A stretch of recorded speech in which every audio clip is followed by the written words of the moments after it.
Hello, everybody. Hope you're doing well. So this is problem 10-41 from today's lesson, the lesson 10.1.4. I know we finished off a little fast here, and so I do want to talk about the rest of the questions here. Hopefully you have part A down. Remember that we needed to use both Pythagorean theorem and inverse sine, or really inverse trig, to solve for part A. Part B. So we have a lot of inscribed angles here. We have two and technically three if you combine the two.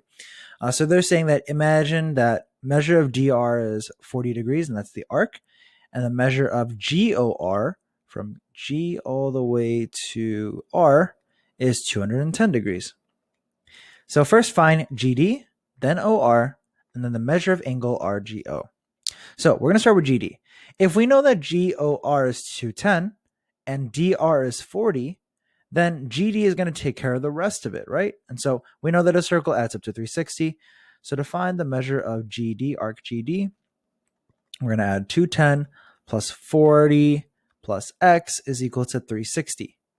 So 250 is equal plus x is equal to 360. And so we just need to subtract by 250 on both sides. So we get x is equal to 110. So we have the measure of arc GD. So this is specifically 110 degrees. Actually, I'm going to do this in a different color too, just so we're a little more clear. So we'll use red. So GD, oh, whoopsie. GD is going to be 110 degrees. Okay. I'm going to erase this, so if you need to go back, go ahead and go back into the video here. Okay, the next step is we need to find the measure of arc OR. Measure of arc OR. So if this is 110 degrees, GD is, and DR is 40 degrees, well, if we think about it this way, right? GO is the diameter, and it cuts the circle in half, so the top portion is a semicircle. So to find the measure of arc OR right here, we're going to add is equal to 110 plus 40 plus x is equal to 180 instead of 360. So 110 plus 140 is 150. And so we subtract 150 from both sides. So we get x is equal to 30 degrees. That's the measure of OR. Okay. Now, the last part is finding the measure of angle RGO, which is this angle right here. Well, if we know the arc is 30 degrees, RGO, angle RGO, is the corresponding inscribed angle. Right? So all we need to do is just do 30 divided by 2 to get the inscribed angle, which is 15 degrees. And I'm going to make that a little more clear here. This is 15 degrees. So hopefully, again, you guys remember just the relationships between your inscribed angles and your arcs. Okay. Now, part C. This is going to get a little tricky. We're saying that AC is the diameter of circle E, and that BC is parallel to ED. So we're going to find the measure of a CD here. So we're given that this is a 90-degree angle. So what does that mean? That means that arc AB is 90 degrees. And if this is 90 degrees here, then that means this is also 90 degrees, angle BEC. So that means this is also 90 degrees. Now, if this arc AB is 90 degrees, if you notice, angle BCA, I'm going to draw the angle here, BCA is an inscribed angle of 90 degrees.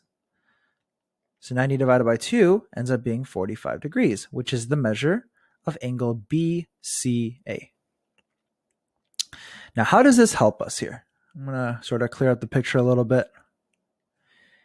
If angle BCA is 45 degrees, class, do you notice there's parallel lines here, right? So we actually have some alternate interior angles here. So that means angle CDE or CED is also 45 degrees because alternate interior angles with angle BCA. And so to finish it up here, because we know that angle CED is 45 degrees, the corresponding arc to that is angle arc CD. So the measure of arc CD is actually 45 degrees. Okay, hopefully that helps. Moving on into part D. HJ and IK intersect at G. This is actually a question we weren't able to get to in an earlier lesson, so I will talk about this a little more in depth here. If HG is 9, GJ is 8, and GK is 6, find IG. The way that I do these problems is basically by setting up a proportion. And so what I'm going to do is it looks a little weird. What I like to do is I like to sort of split this into two halves here. And so on the left side of this line that I drew, I have 6 and I have 8. On the right side of this line, I have 9 and x. So here's how I'm going to set up my proportion. I'm going to say 6 over 8 is equal to 9 over x. And basically what I did was I did the top over the bottom is equal to the top over the bottom. So that's how we're setting it up here. So we're going to cross multiply this out. And so we got 6x is equal to 72. So when we divide by 6 here, we get x is going to be 12. So again, write down your measurements in here. And then personally what I do is I cross multiply them out. Or I set up a proportion and I split the two segments in halves. And I have the left side be one fraction, the right side be the other fraction. Okay. For part E, AC is the diameter of E, the area of the circle is 289 pi units, and AB is equal to 16 units. So we're finding this length BC and the arc BC. So if the area of the circle is 289 pi units, well, that helps us find the radius. So area is equal to pi r squared. So 289 pi is equal to pi r squared. The first thing you can do, if you notice, there's a pi on both sides, so we can actually divide by pi to get rid of both of them. So you're left with 289 is equal to the radius squared. So to solve for this, we just need to square root both sides. So we got r is equal to 17 here. Now, we need to keep going here and use that AC as the diameter. So for the diameter, it's just 2 times 17, which is going to be 34. So AC is 34. The area of the circle is 289 pi units. Now here's the thing. The other fact about this is that AC is the diameter, right? And what does a diameter make? It makes semicircles. So AC ends up being 180 degrees. The arc AC ends up being 180 degrees. This is actually the inscribed angle for angle ABC.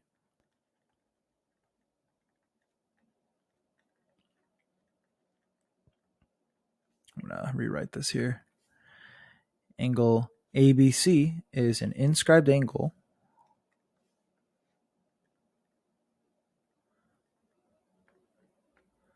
So what does that mean? That means 180 divided by 2 is 90 degrees. So we have a right angle right here. So we have a right triangle, and we know how to use right triangles. We can use Pythagorean theorem. So to find BC, I'm going to write 16 squared plus x squared is equal to 34 squared. And so this is going to be pretty big here. We got 256, just to make sure. 16 squared is 256. And then 34 squared is 1,156. So we got pretty big numbers here. So 256 plus x squared is equal to 1,156. So we got to subtract this from both sides. And this ends up getting us 900 over here. And it's equal to x squared. So to simplify, we square root both sides. X would end up being 30. So that's huge. We get BC is 30 degrees. That's not 30 degrees, just 30. So we got our triangles. Now, the last step is figuring out the arc BC. Well, we already know that this is 180 degrees, right? But we don't know really much else. But if I have a right triangle with all of my measurements, I'm going to actually rewrite this here real quick. If I have a right triangle with all my measurements, well, I can just use inverse trig to figure this out. So in this case, I want to find arc BC. That's my goal. So what do I need? I need the inscribed angle for it, which is right here. I need to find angle BAC. And I'm probably going to have to erase some stuff here too. I'm going to write this up here.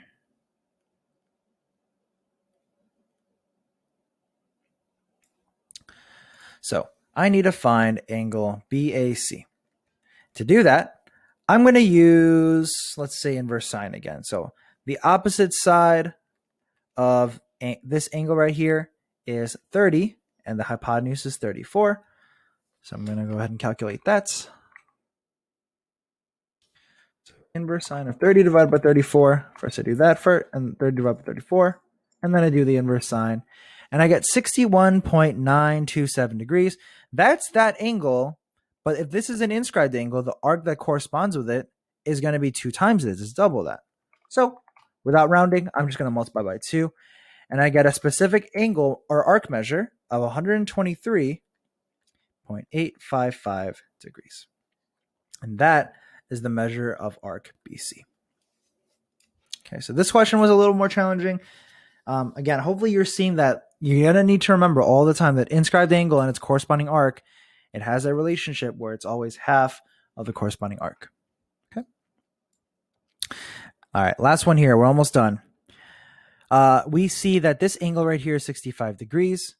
And we also have this arc BC is 112 degrees. This has an inscribed angle at angle A. So to find angle A, it's just 112 divided by 2, which is 56 degrees. So A is 56 degrees, which means now that we have these two angles, we can use triangle angle sum theorem.